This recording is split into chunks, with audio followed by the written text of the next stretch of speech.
Hello, everyone, and welcome back to another episode of the Boomer Grounds podcast.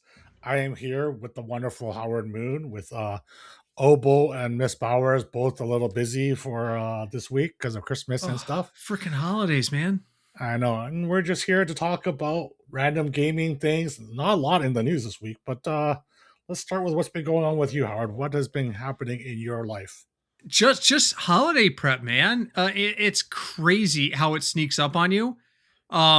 We have a friend who is notorious for starting his holiday shopping at the 11th hour.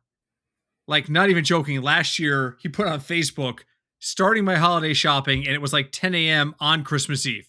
Like, not even joking. And Classic. we always joke around. We always joke amongst ourselves. You're not behind until he starts.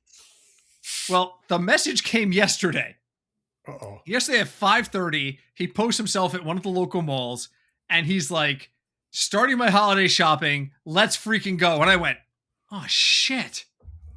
I still have like 3 gifts to buy. I gotta get fucking going. If I'm behind, if he's starting, I'm behind." So I finished my shopping today.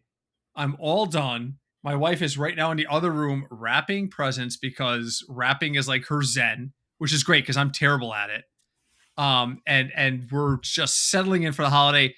Her family coming tomorrow night.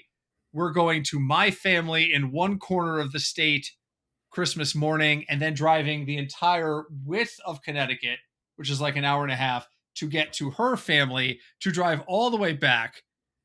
So it's a whole thing. So I have a beer tonight. I'm drinking a beer from a local brewery called Abomination. They're based in North Haven, Connecticut, and the name of the beer is Fuck 2025.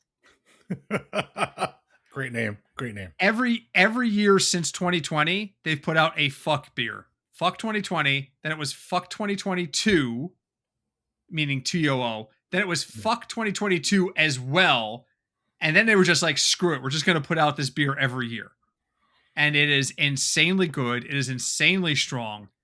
And I'm drinking it tonight because I can. What about you, Terry? What's going on? So insanely strong for a US beer. What is that, like 4%? 9.7. Oh, that's actually a real amount of alcohol. Holy cow. This is a triple IPA. Yes, this is a 9.7. Let's see what's been going on with me. Well, I mean, we're going to talk football for a second because football dominated my weekend. And I know this isn't the football podcast, but I had a major sweat going on in my fantasy football semifinals this week.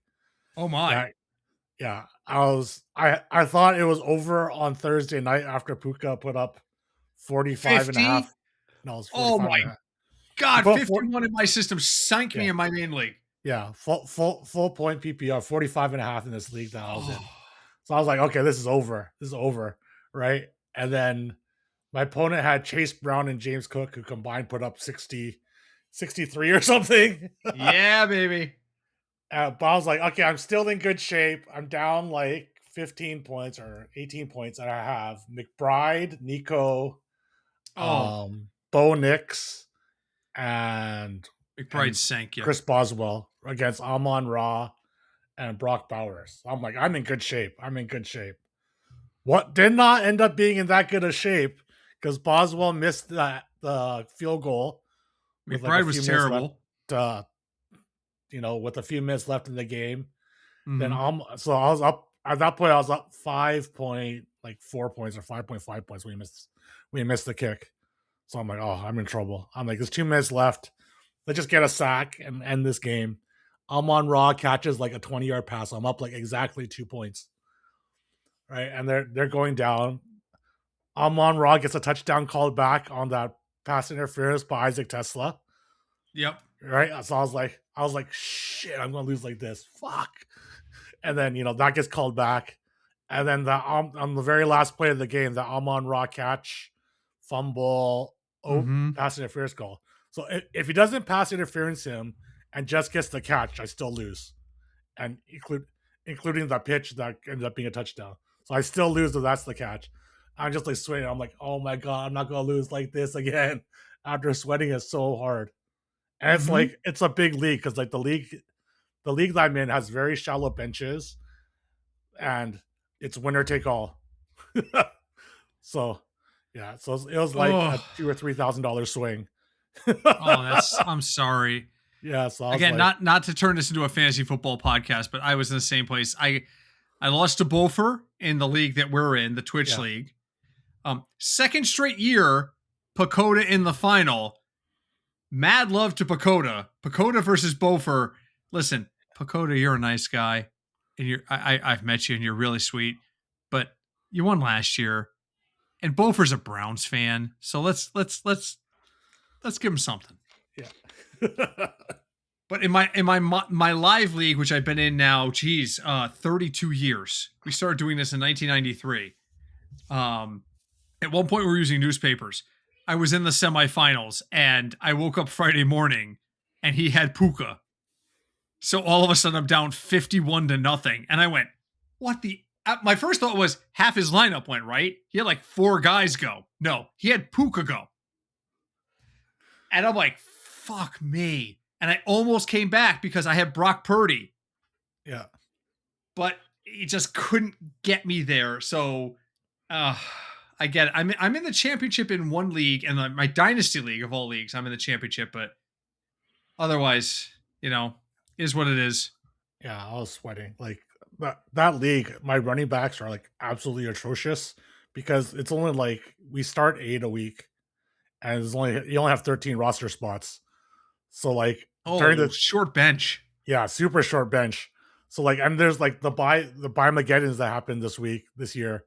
I had to like cut like all my good running backs to keep guys that are playable. So I cut Jalen Warren at one point because I needed guys for the buy, and I cut Trayvon Henderson. And my running backs going into the semifinals were like Rico Dowdle and Tyrone Tracy. I had to start Tyrone Tracy in the dynasty league too because everyone's dead. I have 6 guys on the IR, so I'm like, it was one of those things. But yeah, and worst part, and then we'll get off fantasy football. So last night, I need a miracle to come back in this live league with the guy against Puka, and I'm like, all right, I've got Brock Purdy, and I've got Michael Pittman, and I need like 57 points. I got a shot. So Purdy does his part and puts up like 35 in our system. And look, Pittman scored like 7.2. Then I look at my bench, and I had Alec Pierce, who went for 20.3. If future Howard had traveled back in time like 2 days and said bench Pittman and start Alec Pierce, I'd be in the championship. But I also realized if future Howard had done that, past Howard would have been like, "You're a hallucination. Get the fuck out of my house." Because no one starts Pierce over Pittman. I mean, if you're down that much, you might like Pierce is like a super high upside, Stealing. super low floor, and you might just be like willing to gamble on like if you could change your lineup the day of, you might be I can. Yeah. Yeah, so you might have been like Pittman's safe, he'll get me like 10, 15 points. I don't know the scoring system, but like Pierce can just go off for like 2 bombs. And I should have rethought that. Yeah, if you just thought about it, you're like he has way more chance of putting up like a monster game than Pittman does, and just gambled because you're down so much. So Terry and I have just accidentally continued our Football Fig Nuts podcast from last week into next Tuesday. Yeah. Which, by the way, thank you so much for appearing. Everyone was very pleased, except for Craig, because you accidentally insulted Blake Bortles, and he was upset. I was just reading a list, okay? I was just reading a list. See, I showed Craig extra respect because I found someone that thought Bortles passed for 5,000 yards today and passed the... I haven't showed him that yet. I'm saving it. I'm saving it for this weekend. Yeah. But yeah. Yeah. But anyway, so fantasy football season culminating this week. Us football nerds are on it. Yeah. So that was my weekend. I was like swearing at my monitor while I was watching the game. I was like, "Oh my god, fuck, not like this!" Oh, yeah. So I was playing D&D, so I'm sitting here. I'm like looking over here, and guys are like, "Are you here?" And I'm like, "Yeah, I'm here. Is there a problem?" "Well, everyone's dead." "Uh-huh." "Okay." Should I roll? I was like, I could not focus on the Yeah, D&D because fantasy football was on the other monitor. So yeah. That's fun, but oh yeah, that was my weekend. Let's see what else is going on this week. Tessa's on vacation. Oh, Hmm. okay, I could tell this story because I think I All told it right, on my, great my story preview. time.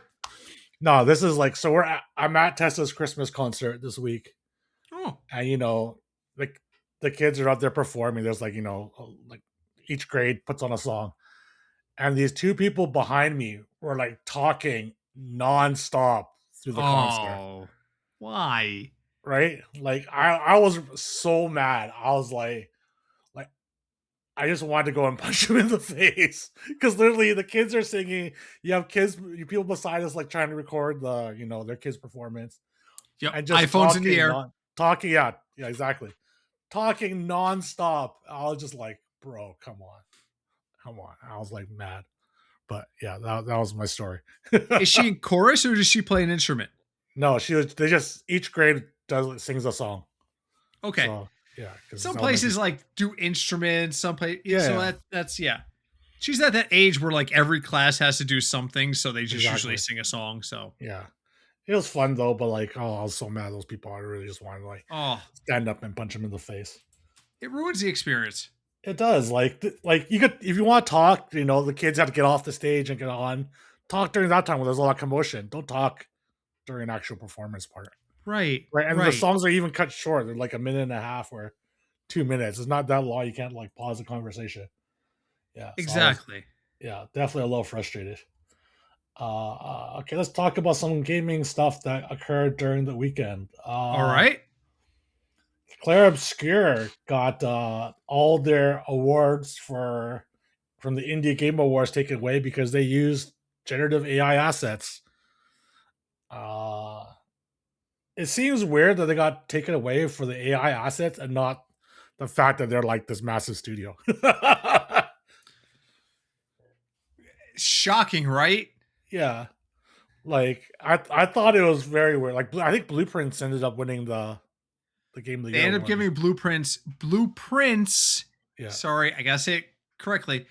Blueprints ended up taking Game of the Year after they reassigned it. Yes. yeah. But yeah, you would think that using generative AI assets for like, especially for indie game, like Mm-hmm. that's just gonna become way more commonplace. It is, and to the Indie Game Awards credit, they made it clear during the application process, and they even said, "We asked them, did you use generative AI?" And the studio replied, "No." So if that's the bar they want to set, I'm fine with it. Yeah, I mean, you and I had this conversation regarding the Game Awards. The Clair Obscura should never have been an indie category game. It was the first game from this studio, but the studio was like it was like a super team. It was like they yeah, plucked guys from AAA and AA studios and made a game, and then they called it indie, and they're like, well, they're small and everything. If I start, and I said this before, I start a pro sports team, and I get the best player from every team, that doesn't make my team a startup expansion team. It makes them a team that's used free agency and whatnot to get better. And that's kind of what Clear Obscura was. It's a great game.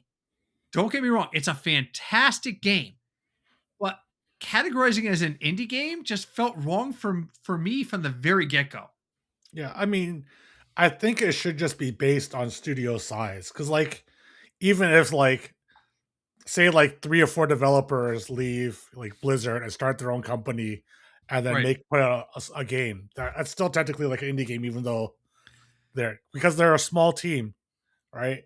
3 or 4, Yeah, yes. yeah, but like when it gets to like 15 plus like 50, contract workers, that's Contract workers count too, right? yeah, exactly. Like when it gets to that size, then you're no longer an indie game. Like I don't know how you would define it any other way. It just seemed like they shouldn't be in that indie category, but you know what? Like, it is what it is. But It's a I great wasn't a game. fan. It just should have never been categorized as an indie.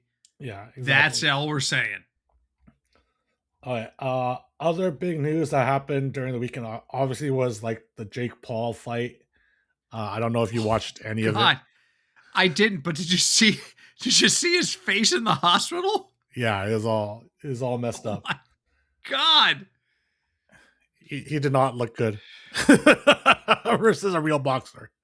Listen to a small time content creator right now. When I tell you, if you are a big time or moderate content creator, do not think that gives you permission to step into an actual sports arena and compete. I Show Speed wrestled against what's his name? I still haven't watched that video, by the way. Uh, Randy Orton. no, he was just trained. He didn't actually wrestle Randy. He got trained by Randy. He wrestled some other guy. It was outside of a main event, right? It was them just working together, kind of thing. Yeah. This guy stepped into a ring with a former world champion and was like, "I belong here." No, you belong in a hospital, sir. You have broken your jaw in like 3 places. We have to stop imagining that content creators, in their endless quest to develop good content, can just do whatever the hell they want. And that was the mistake that was made here. Like, no, you are not going to stand up against this guy. And the fact that a content creator steps into a ring with a pro boxer and is like, "I belong here," is such motivation for the boxer to knock the shit out of them. Yeah. I mean, he did fight like Tyson and Merriweather and a couple other guys prior. Actual boxers, but yes. But they were past their prime, and it looked like they were kind of holding back and stuff. Right, like it looked a lot more sketchy than this fight where Anthony Joshua, I think is his name. Anthony Johnson, Yeah. I think. Oh yeah. Anyways, where he totally destroyed. No, it is Anthony Joshua. Yeah. Is it But, Joshua? Okay, my bad. where he just like totally destroyed him. Like you see like all the mistakes that Paul was making, Joshua just like pouncing and not holding back. So let me tell you a quick story about this.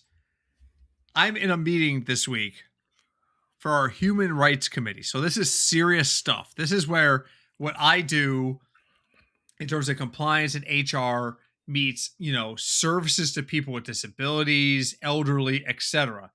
This is usually very serious stuff. But my boss is a huge boxing fan. Huge. And one of the other guys in the room is a boxing fan, and she knows it. And she goes, "All right, we need to get started, but I need to talk to you after about what happened on Saturday." Yeah? Okay, we'll talk. You opened a human rights meeting with making sure that somebody was going to talk to you about the fight afterwards? I was just kind of like... And I wasn't like, this is inappropriate, but I was just kind of like, her priority was, yeah, don't leave until we talk about what happened on Saturday. Okay, yeah. All right. That's how big a deal this was. I mean, it's just, guys, there's better ways to make content to get your jaw broken. I'm just saying. Yeah. I mean, I thought the fix might have been in. I saw the line for it. It was like Paul was like plus 800 or something. I'm like, I wonder if the fix is in this fight. Because like obviously everyone's betting on Joshua to like kick the crap out of him. And you have to wonder about it because, like you said, the Tyson fight looked like Mike Tyson looked like, I just got to get through this. Beer's chilling. Just get through this and we'll go. Mike Tyson is prime. Doesn't blink. Yeah. My nephews. So I have 2 nephews. Really quick. I have 2 nephews. My brother is a huge retro gaming fan. Huge. Has been making it his life's work to collect a lot of the original, I think it's 14 or 15 NES cartridges in box with instructions. He's trying to do this. I think he's up to like 10 out of 13. So they all are retro gamers, which means they've all played Mike Tyson's Punch-Out. And I was there the time my nephew first made it to Mike Tyson in Mike Tyson's Punch-Out. And my brother just kind of looked at me, and I just kind of looked at him. I was like, and you played Mike Tyson's Punch-Out growing up, right? Yep. That game was a So lot you of know fun. that uppercut in the first round was instant down. Yep. Instant down. If Mike Tyson hit you in the first round, you were done. You were down. And we just sat there. We just sat there quietly going. And that first punch hit him and he went down and he was like 14, 15 years old. He screamed, "What the fuck?" And my brother went, "Hey." And he was like, one punch and he's down. And my other nephew's sitting there taking notes. He's writing stuff down. But that's what it felt like when Tyson was in his prime. It felt like any moment he was going to put you on your ass. And so then you see the Jake Paul fight and you're just like, what the hell am I looking at? Yeah, I mean, Mike Tyson was a beast when he was Oh. young. Like, those people were paying like thousands of dollars to watch, like, to sit ringside for his fights, and the fights would be over in like 30 seconds. Yeah, 30 seconds. The fight's over. All right, 10-second, one more 10-second story. When I was in summer camp when he fought Leon Spinks. And my counselor was like, Leon Spinks is going to wipe the mat with him. He's going to expose this Tyson guy, blah, blah, blah, blah, blah. That morning at breakfast, the day after the fight, my counselor didn't have the night off, so he didn't get to watch the fight live. But he knew one of the guys at the next table did. So he was like, "Hey, Johnny, how'd the fight go last night? What happened?" Again, this is before the internet, kids. This is days before the internet. I know that's hard for some of you, but... And he was like, "Oh, Tyson laid out Spinks in like a minute 15. And my counselor was like, "No, really, how'd the fight go?" He was like, "Tyson laid out Leon Spinks in like a minute 15. And like, that was like the moment where like people were like, this Tyson guy is real. You can't, you're not going to mess with Mike Tyson. And it just was domination for years. Yeah, he was the best at that time. He was just so fast and so powerful, even though he was short with short reach. It's just like the Speed opposite and of what you strength. thought. You're absolutely right. It was speed and strength. Yeah. All right. So, as talking about the Jake Paul fight, we came up with Jack Doherty. Kind of got into a fight with a former UFC champion at the Jake Paul fight. So supposedly Jack Doherty is quite well known for like instigating these things and just getting behind his security. He's a prank streamer. Yeah. So, but he decided to get into to start this with the former UFC fighter, and the UFC fighter was kind of shit kicked his security guard and stuff. I thought it was hilarious when reading it and seeing like the video of it happening. But yeah. I thought it was hilarious that like he's like talking to the security guard after he's like, "You're 6'5", 300 pounds. What the hell happened?" And the security guard's like, "This is a UFC champion over here." It's not like he's like picking up against like Mighty Mouse or something. This is like some like 250-pound behemoth of a UFC champion. So and again, I'm a beer and a half in. So I'm gonna tell a quick story comparison here. Years ago, I got invited to a Scottish Games Fest, and we dominated in the Scottish tug of war. Why? Because I'm 6'3" and weigh 450 pounds. I'm a massive human being. So you put me at the end of the rope, I hold onto the rope, and I lean backwards, and the rest of you only have to get traction, and we're going to win tug of war. And we won hands down. The next year, the organizers grabbed some of the professional Scottish Games people. And these guys are all muscular and like 2% body fat type guys. And they lined them up against us. And you know what happened? I got my ass kicked because these guys were actually strong and they could move a 400-pound man. So the bodyguard is me. He's fine against normal human beings in an amateur situation. But when you put him up against a professional UFC fighter, he's going to get his ass kicked. Yeah. And that's the thing. I mean, it's so when I see this, Jack Doherty, I told you this earlier today, poster child for what everything is wrong with streaming. This is why people can rush stages at Game Awards or steal from Target. This is the kind of behavior we reward. We need to stop rewarding this behavior. Yeah, I mean, like, the thing is, that sort of behavior is what draws clicks. Everyone loves to watch a train wreck, Everyone That's likes to it. see the pranks, see people in put into like positions that are uncomfortable and all that. Like it's like the reality TV situation, like that sort of stuff is just like commonplace nowadays. That's exactly it. My wife watches the Real Housewives, and Vanderpump Rules are her like guilty pleasures. And right now she's in the Real Housewives of Salt Lake City.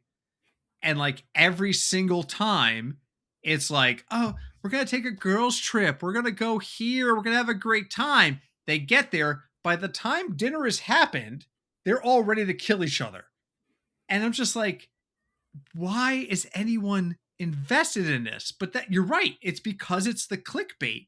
It's, oh, I want to see what happens kind of thing. Oh, it's brutally bad. It's brutally and it fuels guys like Jack Doherty. To your point, it fuels those guys. It's terrible. Yeah. Okay, let's see. Other piece of news. Mizkif got banned on Kick after his big announcement last week for streaming the Jake Paul fight live on stream. He got DMCA'd. I thought this is kind of funny because he just signed some big contract. He posted Mhm. a video threatening he's going to go back to Twitch. I mean, he will have got his ass taken down on Twitch as well if he got taken down on Kick. Yes. Uh, but he was their big signing last week. You know, I think it was like $15 million a year or something along those lines. But yeah, I I, thought this was hilarious that he immediately got back or permanently suspended for. I think he's already back streaming, but he got suspended for a few days for it. so so the suspicious part of me is like, did he do this on purpose to get out of his deal? But Yeah, then the suspicious part of me has to reconcile with, why would you ever want out of a $15 million deal unless yeah, it's directly affecting you? And I can't find that. So, and he's smarter than this. He's not new to the game. yeah, I mean, guys like Kai Cenat, I Show Speed, they know where the line is. You don't see them. You see them stepping away when they need to, but you don't see them getting suspended. So what the hell made you think that violating the basic tenets of copyright law was going to be okay? I I mean, he could have just done it because it gets headlines. That's like he knew he worked it out with Kick ahead of time. You know, he's like, okay, I want to take a few days off. I'm not gonna be streaming for a few days. Mm-hmm. Let me just put this out there, you know, and get lots of clicks because everyone's like, oh my god, he's banned already, you know, and talking about him in the news cycle. But that's a huge risk. Let me ask you this.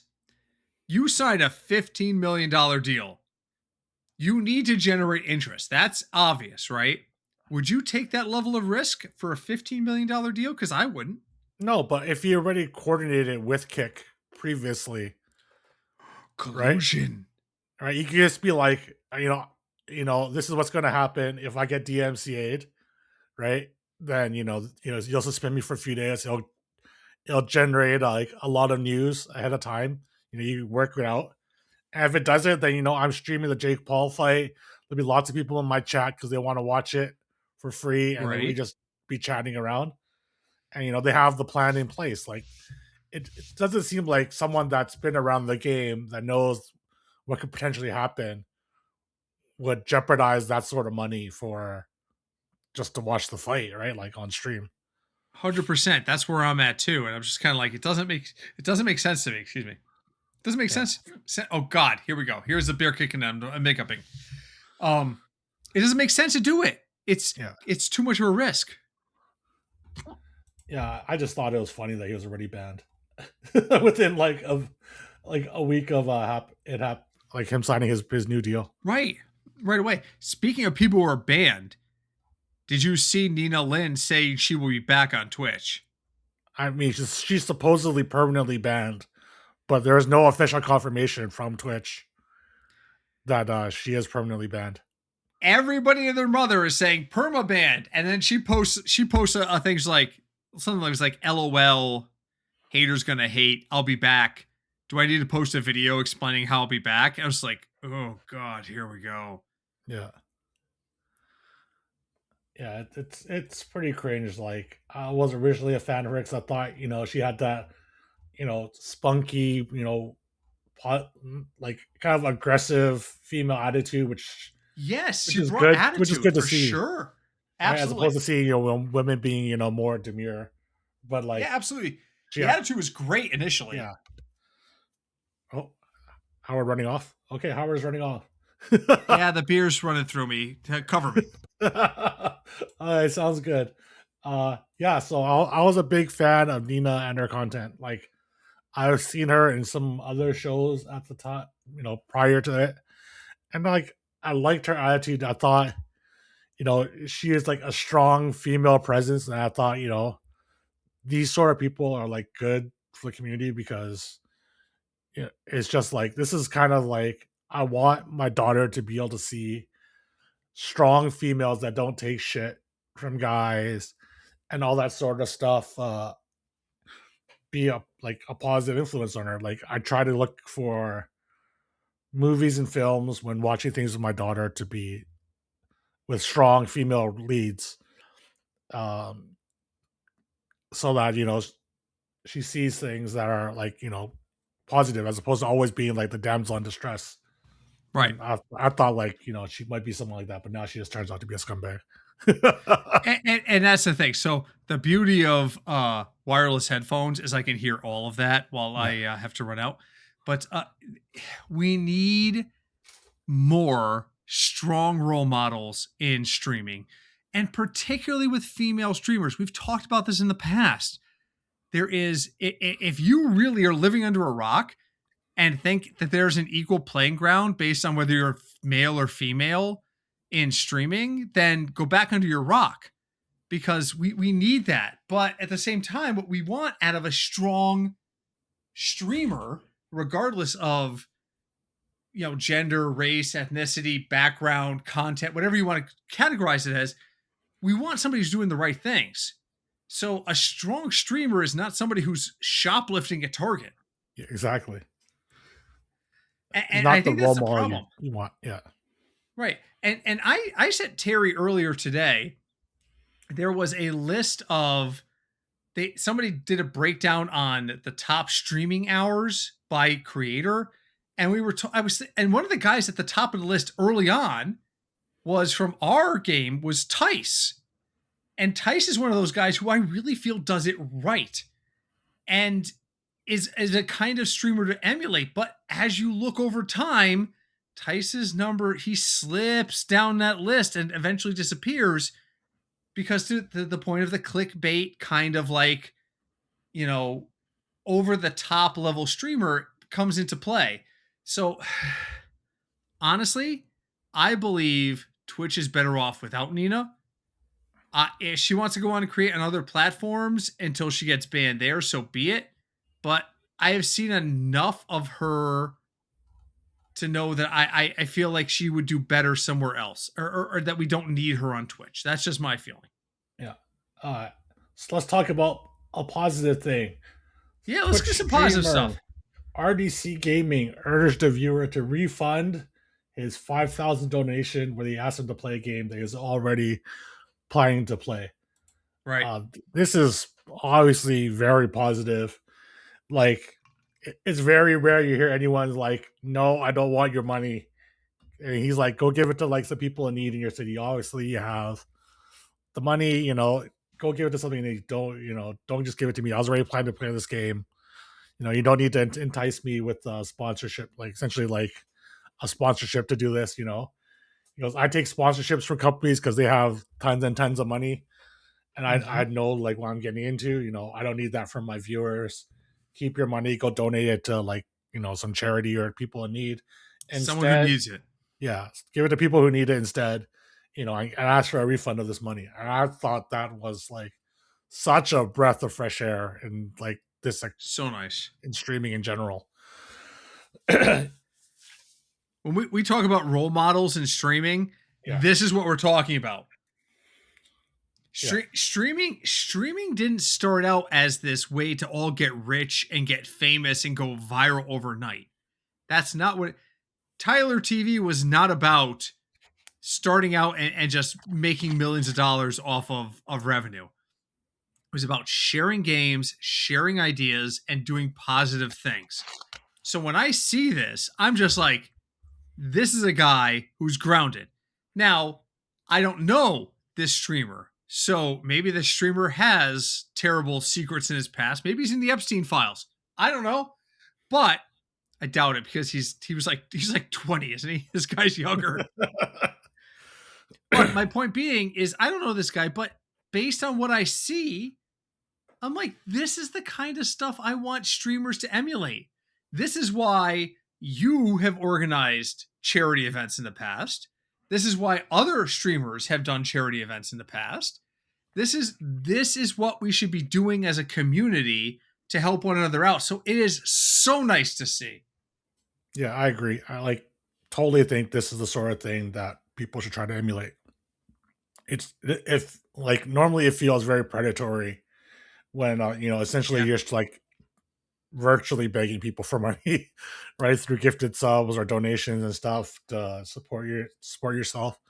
And seeing someone just be like, no, no, no, I don't need this money, give it to people in need instead, is such a positive thing. And like Twitch should really be like promoting this. Yeah. Yeah. Other thoughts we could talk about since you're not going to be here next week. Do you have any sort of resolutions, gaming wise, for 2026? I want to spend less and try more. So my 2026 resolution is to try many more indie games. One of my DMs, one of my moderators, the Stoned DM, routinely sends me games to try. And most of them are in demo phase or things like that. So my resolution for 2026 is to try more games without throwing down 30, 40, $50 a pop. And just bring more games to my community. One of the beautiful things about streaming before I was a streamer was seeing people play games and saying, that's something I want to play. I want to try that. And I've kind of lost that along the way. So for me, it's just going to be about playing new games without just instantly tossing out millions of dollars out of my account because I'm a very small streamer. Like you could write on a very small napkin the amount of money that Twitch sends me every year. So, there's no comma, kids. There's no comma in that number. Let me just tell you right now. Not even 2 commas. There's not even 1 comma in that number. So, my resolution is I want to play more games. I want to bring more games to the community. I want people to be able to see, particularly in the indie realms, that there is a lot of good games out there. Aside from that, I wanna eclipse my Hearthstone BG's top ranking, which is 7150 8155. 8155 is my all-time highest MMR. So in 2026, I want to eclipse that. That was a goal for this year, and I'm probably not going to reach it. So I want to get over my all-time highest MMR in Hearthstone as well. What about you? What do you got set up for the next year? I'm not really sure. Like, I'm not sure if I want to branch out from Hearthstone. It hasn't given me the same love that it has, historically. But Mm, I don't know what to branch out into. Like, I might branch out back into Magic. I know Magic has their like World Limited Championship qualifiers will be in 2026. That I think is occurring in 2027. They announced it in like the fall, but there's no info on it since then. So ah, I want to try to find out what the qualifications would be. I think it'd be a lot of fun to participate in that, as I don't have to play like constructed, which I hate because I don't like bashing my head against the wall in any sort of format. I mean, can that's we kind talk of about that for a second? What is so frustrating for you about constructed? there's no uniqueness. Like Ah, after a little while, it's just matchup versus matchup, and there's not a lot of like. There's obviously skill differences, but there's not like variety in the games. So it feels like you're just kind of repeating the same thing over and over. and over again. And I had Mm-hmm. many, many years of doing that when I was playing Magic professionally, like back in my youth. And it is Mm-hmm. just not that fun. So, like, Battlegrounds is different in that every game is slightly different. While, Yeah. like, there's a lot of similarities between games, each game is unique. And limited in Magic, obviously, you get a small pool of cards. There's a lot of randomness, right? That's going to be games are going to be unique. Each situation is going to be unique, and that's a lot of fun. I don't want to stand there and play the same matchup over and over and over again. Right. All right, so that's why I cannot stand constructed in any sort of form. That's Let also me why I ask you don't this. play standard or any of the other stuff. Yeah, Let me ask you this. Is it to the point where the person puts down the first land and you're like, oh, Jesus Christ, here it comes again? yeah. Like Like, you generally know, like most of the time there'll be like say 3 or 4 say top decks. I mean, it's just like imagine standard right now, right, right? There's like 3 or 4 top decks. You know where they're playing by like turn 3. You know exactly like what their list is going to look like. Maybe it varies by a card or two. right. Maybe you know, but like by turn 3, how the game is going to play out, and then you just got to play the matchup. But there's no variety. Like it's I don't find it that fun. It was fun before when I was doing it because internet was not so prevalent. You Right. know, it's not like a tournament happens. Like for Magic, like there's tournaments that happen every week. The meta shifts a little, but all the lists are out. Everyone's kind of playing like the optimal list. The ingenuity is not there in the same way as it was back in the So day. and I get that because I've sat across from friends and stuff when we play Magic. I have a box full of old Magic decks that we once in a great while will break out like once or twice a year, and we're just like, oh, let's play. And I see my friend put down a swamp, and I'm like, oh Jesus Christ, here comes his zombie deck. Here Yeah. we freaking go. I can't beat this kind of feeling. So I understand that kind of like predictability. Yeah. Back when I was playing Star Trek CCG, we had the same problem. In between sets, it would become so stale, and they only put out like one set a year. So 10 months into a set, everybody knew what everybody else was playing at that point. And so I came up with a concept. They used to send us prize support. I was actually a tournament director in Star Trek CCG, and they would send us a booster box to use as prizes. And so I said to the group of players, I'm like, what if we took, because every basics tournament was 3 or 4 rounds, unless you got into the bigger rounds. But we had enough guys that we always had 3 or 4.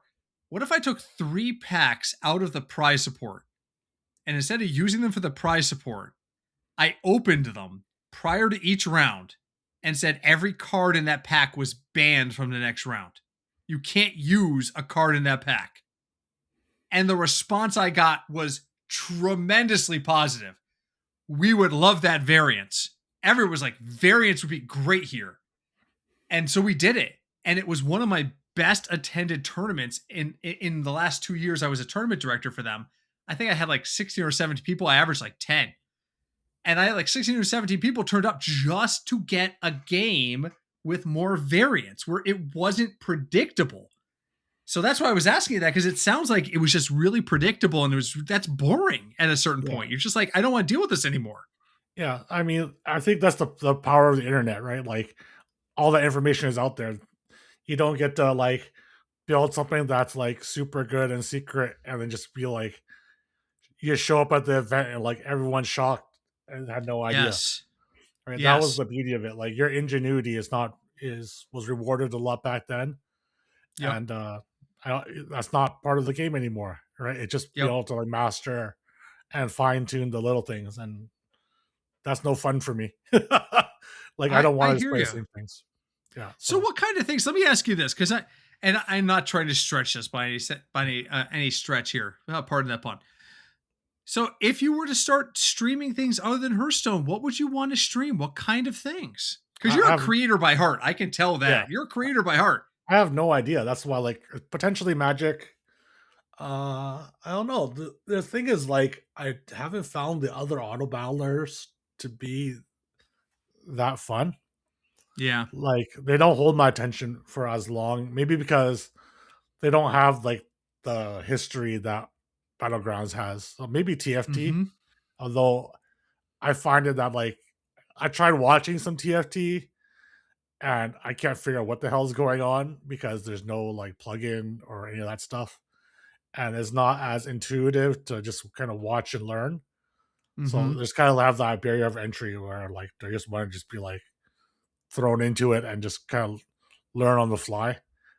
And I don't know about that, but like all the other auto battlers probably just because like they haven't been developed as long, you know, don't have the history and gameplay that makes it so it feels new. Like it's usually like either the balance is really broken and it's only like, one sort of build is optimal, or like two sort of Mm-hmm. builds are optimal and everyone just kind of forces it, or like it just gets there's so few like tribe variances or something that like the game would just feel the same. Like imagine going back to like OG battlegrounds now.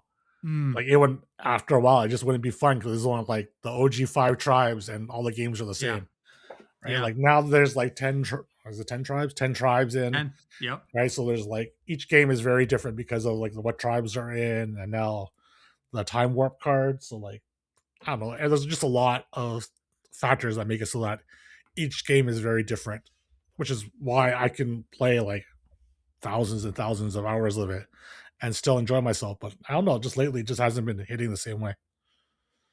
And I think that's the nature of gamers like you and me and a lot of folks out there is there's a lifespan on games. And this is something I've had to come to understand personally in particularly in my TCG days and my CCG days is that there's a lifespan. I knew it was a hard hit when Star Trek CCG died for me to sit there and say I'm not going to play this anymore. I'm not going to be going to tournaments anymore. Like the last 7 years of my life have been based around this game. Um, but I think now that we're a little older and wiser, we understand that's just kind of the life cycle of games in some respect. And WoW being the exception to that. I mean, like what else has lasted that long? But I look forward. I personally look forward to the Terry Zhang Stardew Valley playthrough that will eventually happen. And if you decide to do co-op, Howard Moon is available to drop in on your farm and help out. But just so you know, he's got dibs on Abigail. That's kind of a known thing. If you've been on my stream, you know nobody messes with Abigail. So I mean, maybe we could co-op to get you to your peak MMR higher. You that said, if that's you want. not the worst idea. But you have coached me before, and I am difficult to coach because you'll sit there and do A, B, and C, and I'll be like, I don't know about B and C, Terry. A sounds pretty good, but B and C. And the next thing you know, I'm dead. And you're like, well, if you've done A, B, and C, and you're right.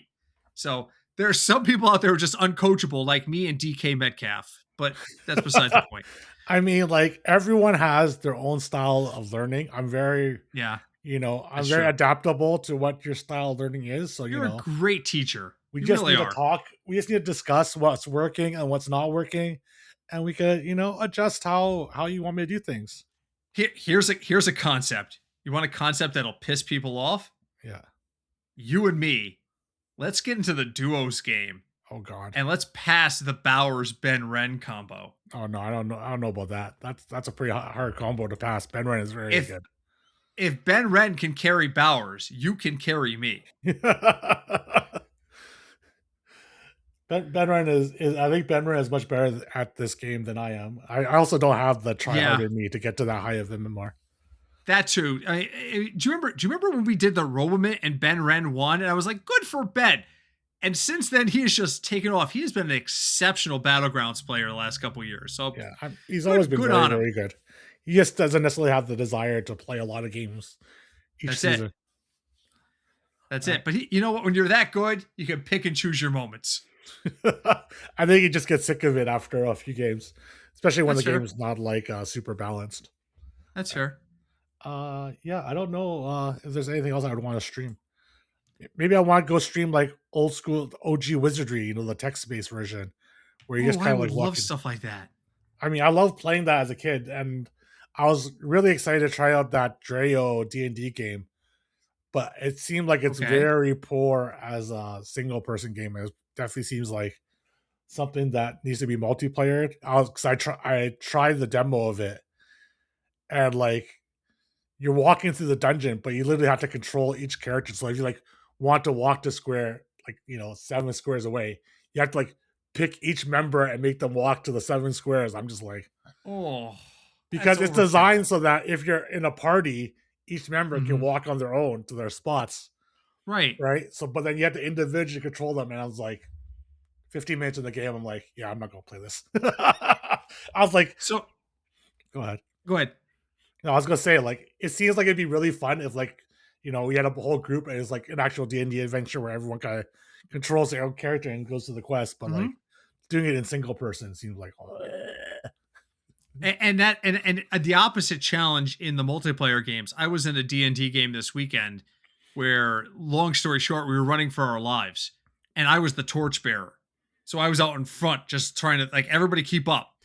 And there was one player who was not following turn order. If I moved my piece, she went like 3 turns after me. All of a sudden her piece would follow me. And then she'd be like, "Oh yeah, I'm with Howard. I'm with Howard." And I'm like, "It's not your turn. I don't know how you're with Howard." "Oh no, I'm following you. I'm following you." Okay, somehow you're in the right spot every single time to survive. So the opposite side of that is you got to deal with like different people who don't necessarily understand the rules so good. yeah. But if you want text-based adventure, I'm gonna go old school. You ever play Zork? Yes, I did a long time ago. Long time 100 ago. years ago, I fed leaves to the ogre. Just gonna say it out loud. If you know, you know, Yeah. kind of thing. So, That was a good old school game. Yeah, but I oh, loved like those old school games. I was those are thinking of maybe great try games. play some sports games, but they're expensive. Okay, I don't feel like investing it. because They're the like not cheap. licensing. Huh? It's the licensing. I If you mean, put it's like Patrick Mahomes' names on a jersey, you got to pay $70 for it now. yeah, I know. It's like 80 something Canadian to buy like Madden or NBA or something. Screw that. Oh, you know what? You want to hear something interesting that I Yes. happened upon today? Almon Green. Do you remember Almon Green from the Green Bay Oh Packers? God, yes. Yes, He he was a actually Dolphin and streamed. a Packer He is and a Seahawk. He and a was a Seahawk. Seahawk. Yes. Yes, he actually streams on Twitch. I was No shit. yeah. So I rated him today. I saw an interview with him probably like a month or so ago that he streams. So I was like, okay, I gave him a follow. And I actually saw him live today for the first time. I was like, oh, so I popped into his chat and said hello and stuff. He was streaming Hogwarts Legacy. He's playing Hogwarts Legacy. Yeah.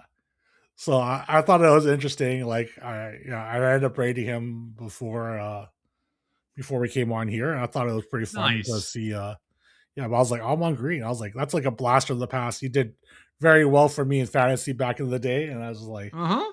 yeah. So I was like, I thought that was pretty cool. I love seeing people who we know from other mediums venture into Twitch Yeah. like that. Like Jay Muse, the actor who was in all the Kevin Smith movies, he plays Call of Duty like once a week Yeah. on Twitch and will play and plays with fans. Like he puts a code out there. Here's my Call of Duty game. Join my team, and just goes and plays. I love stuff like that. It's just so interactive and so nice to see folks like branch out. So I'm happy to hear that. Oh my god, I can't. That's the name from the past. If you asked me to name 200 players who might have been former players who might be on Twitch now, his name I'm agree would never have come up to my name. Never come up in my head. Never, Yeah. So go never. give him a follow. I'm on Green TV, I think. Or yeah, I think is what it is on Is, on is Blake Twitch. Bortles is Blake Bortles streaming? I don't know, but I'm sure Craig would know I'll if ask he Craig. was. Oh Oh, god. but Inside joke, guys. Sorry if you yeah. don't get it. If you don't get it, go watch the Football Fig Nuts podcast, which last week featured Terry as our guest. So Yeah. Okay. I think we could call it a show here. Do you have yeah, anything else you I'm want out of to beer and I'm rambling. So who knows? share? Yeah, I don't think we have much else to talk about. Kind of a slow week in terms of Well, interesting news, but I have one last thing to make. This is my last episode of the year, so I just want to say thank you to everybody who comes out and supports this podcast every week. I want to thank Terry for allowing me to continue to be a part of this podcast, even when I'm 2 beers in on Christmas week. So Thank you guys for hanging with us and coming to the live stream on Kick and coming and listening to the podcast. Continue to interact with us. We love to read your comments, even when you say nasty things and call us names. We still love that interaction. So thank you guys so much for coming on the journey, and we hope to keep it going in 2026. So Yeah, we should do a stream of us reacting to the nasty comments, because there's been some good ones. There's been some good ones on all the different platforms that we post our shorts and stuff on it too. There's a lot of funny nasty comments on there. Oh, and Terry shares it with us. Terry will send us into Discord and be like, "Hey, look what this said," and that sends me down the rabbit hole. Now I go looking and I'm like, "Oh my god, look what this person said." Yeah, I know. So, but we just love the interaction, and we really appreciate everybody who takes the time to watch our shorts and our videos. We do. I try to respond to everyone that comments and stuff, but sometimes it's just a little too far off. I'm just like, okay, I'm just going over this one. That's it. That's it. You can only do what you can do. Exactly. Also, thank you very much, everyone. Hope everyone has a good holidays. We will be back for hopefully a New Year's episode next week without Howard Moon, but I think Obo is going to join us. If not, maybe it's just solo Terry, which will be a little awkward. That's a live stream, bro. That you just do it streaming. I know. It'd just be solo Terry. But thanks everyone for hanging out, and we will see you all hopefully next week. Bye, everyone. Take care. Have a happy New Year, everybody.